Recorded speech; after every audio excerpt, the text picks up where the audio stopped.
నమస్కారం. హిందూ సంస్కృతిలో మతపరమైన మరియు ఆధ్యాత్మిక కార్యకలాపాల్లో పాల్గొనే వ్యక్తులను సూచించడానికి పూజారి, పండితుడు, పురోహితుడు, భట్టు, స్వామీజీ వంటి పదాలు ఉపయోగిస్తారు. అయితే ఈ పదాలు ఒకే అర్థాన్ని సూచిస్తాయని చాలా మంది భావిస్తారు. కానీ వాస్తవానికి ఈ పదాలకు విభిన్న అర్థాలు మరియు విధులు ఉన్నాయి. ఈ వీడియోలో వీరి మధ్య తేడాలను, వారి బాధ్యతల గురించి మనం పూర్తిగా తెలుసుకోబోతున్నాం. ముందుగా ఇలాంటి మంచి కంటెంట్స్ అందిస్తున్న మా ఛానల్ని ఒకసారి సబ్స్క్రైబ్ చేసుకోండి. మొదటిగా పూజారి. పూజారి అనే పదాన్ని మనం ఒకసారి పరిచయం చేసుకుంటే, పూజారి అనే పదం సంస్కృతం నుండి వచ్చింది. దీని అర్థం పూజ చేసేవాడు. పూ ప్లస్ జరి. ఇవి సాధారణంగా హిందూ దేవాలయాల్లో దైనందిన పూజలు, ఆరాధనలు మరియు ఆచారాలను నిర్వహించే వ్యక్తిని సూచిస్తుంది. పూజారి యొక్క విధులేంటో మనం ఒకసారి గమనిస్తే, దేవాలయంలో దేవతలకు పూజలు, అభిషేకాలు, ఆరతులు నిర్వహించడం, దేవతల విగ్రహాలను అలంకరించడం, పవిత్రతను కాపాడడం, భక్తుల నుండి అర్చనలు, ప్రత్యేక పూజలను స్వీకరించి నిర్వహించడం, దేవాలయ నిర్వహణలో పాల్గొనడం, ఆచారాలను పాటించడం. వీరి లక్షణాలు ఎలా ఉంటాయో మనం ఒకసారి గమనిస్తే, పూజారులు సాధారణంగా ఒక నిర్దిష్ట దేవాలయంతో అనుబంధం కలిగి ఉంటారు. వీరు వైదిక శాస్త్రాలలో పరిజ్ఞానం కలిగి ఉండొచ్చు, కానీ ఎక్కువగా దేవాలయ ఆచారాలపై దృష్టి సారిస్తారు. తెలుగు ప్రాంతాలలో పూజారి అనే పదం సంస్కృత లోన్ వర్డ్ గా తస్సమ అని ఉపయోగించబడుతుంది. కానీ ఇది స్థానికంగా అంత ప్రజాదరణ పొందిన పదం కాదు. ఉదాహరణకు తిరుమల తిరుపతి దేవస్థానంలో శ్రీ వెంకటేశ్వర స్వామి విగ్రహానికి రోజు అభిషేకం, ఆరతి చేసే వ్యక్తిని పూజారిగా పిలుస్తారు. ఇకపోతే రెండవది పండితుడు. పండితుడు అనే పదం పండిత నుండి వచ్చింది. దీని అర్థం విద్వాంసుడు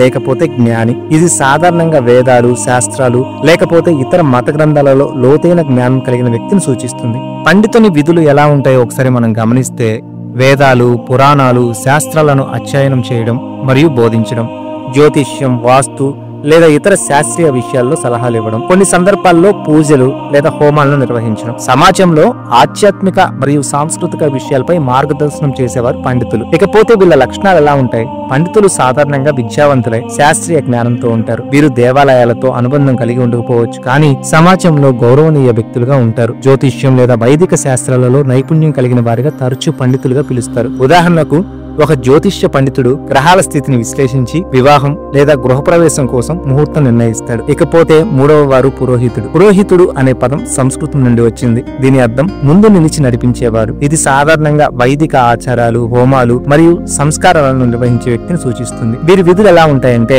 గృహప్రవేశం, వివాహం, నామకరణం, శ్రాద్ధం వంటి వైదిక కర్మలను నిర్వహిస్తారు. మంత్రాలతో హోమాలు, యజ్ఞాలు చేయిస్తారు. కుటుంబ ఆచారాలకు సంబంధించిన మార్గదర్శనం అందిస్తారు. ముహూర్తాలను నిర్ణయించడం మరియు శాస్త్రీయ సలహాలు ఇవ్వడం వీరి యొక్క విధులు. వీరి లక్షణాలు: పురోహితులుగా సాధారణంగా వైదిక శాస్త్రాలలో శిక్షణ పొందిన వారే ఉంటారు. వీరు ఒక కుటుంబం లేకపోతే సమాజంతో దీర్ఘకాలిక సంబంధం కలిగి ఉంటారు. తెలుగు ప్రాంతాలలో పురోహితులు గృహస్థుల కోసం అనేక ఆచారాలను నిర్వహిస్తారు. ఉదాహరణకు ఒక కుటుంబం గృహప్రవేశం కోసం పురోహితుడిని పిలిచి వాస్తు, శాంతి, గణపతి హోమం వంటి కార్యక్రమాలు నిర్వహించమని అడుగుతుంది. ఇకపోతే నాలుగవ వారు స్వామీజీ. స్వామీజీ అనగా సన్యాస దీక్ష తీసుకొని ఆధ్యాత్మిక సాధనలో నిమగ్నమైన వ్యక్తి. స్వామి అంటే ఆత్మను సాధించిన వాడు లేకపోతే ఆధ్యాత్మిక గురువు అని అర్థం. వీరి విధులు ఎలా ఉంటాయంటే, ఆధ్యాత్మిక సాధన, ధ్యానం, యోగం ద్వారా సమాజానికి మార్గదర్శనంగా ఉంటారు. ఆశ్రమాలను నిర్వహించడం, శిష్యులకు ఆధ్యాత్మిక బోధనలు చేయడం, ధార్మిక సభలలో ఉపన్యాసాలు ఇవ్వడం, భక్తుల సమస్యలకు పరిష్కారాలు సూచించడం. కొన్ని సందర్భాలలో అనాథ శరణాలయం, విద్య, వైద్యం వంటి సామాజిక సేవలు అందిస్తారు. వీరి యొక్క విశేషతలు చాలా గణనీయంగా ఉన్నాయి. వీరి విశేషతలు మనం ఒకసారి గమనిస్తే,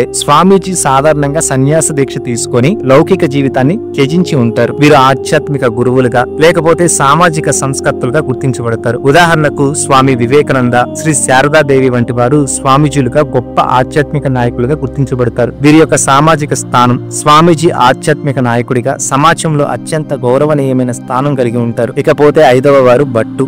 భట్టు అనగా సాధారణంగా దేవాలయాల్లో లేకపోతే ధార్మిక కార్యక్రమాలలో వైదిక మంత్రాలు చదివే లేకపోతే సహాయ పాత్రలు నిర్వహించే వ్యక్తిగా ఉంటారు. ఈ పదం కొన్ని ప్రాంతాల్లో బ్రాహ్మణ భట్టు లేకపోతే వైదిక భట్టుగా కూడా వాడబడుతుంది. వీరి విధులు ఎలా ఉంటాయంటే, పురోహితుడికి సహాయకుడిగా మంత్రోచ్చారణలో పాల్గొనడం, హోమాలు, యజ్ఞాలు లేకపోతే సంస్కారాలలో సహాయం అందించడం, దేవాలయాల్లో పూజారికి సహాయకుడిగా పనిచేయడం, కొన్ని సందర్భాల్లో స్థానిక సంప్రదాయాల ప్రకారం ధార్మిక కథలు చెప్పడం. వీరి విశేషతలు ఏంటి అంటే, భట్టు సాధారణంగా వైదిక శాస్త్రాలలో ప్రాథమిక జ్ఞానం కలిగి ఉంటారు. వీరు ప్రధాన పురోహితుడు లేకపోతే పూజారికి సహాయకులుగా ఉంటారు. ఈ పాత్ర ఎక్కువగా గ్రామీణ ప్రాంతాలలో లేకపోతే సాంప్రదాయ కుటుంబాలతో కనిపిస్తూ ఉంటుంది. వీరి సామాజిక స్థానం: భట్టు ధార్మిక సేవలలో సహాయకులుగా గౌరవం పొందుతారు, కానీ వీరి పాత్ర ప్రధానంగా సహాయక స్వభావం కలిగి ఉంటుంది. చివరిగా పూజారి, పండితుడు, పురోహితుడు, భట్టు, స్వామీజీ అనే పదాలు ఒకే విధమైన అర్థాన్ని సూచించినట్లు అనిపించినప్పటికీ వారి విధులు, శిక్షణ మరియు సందర్భాలు విభిన్నంగా ఉంటాయి. పూజారి దేవాలయ ఆచారాలకు, పండితుడు శాస్త్రీయ జ్ఞానానికి, పురోహితుడు వైదిక కర్మలకు,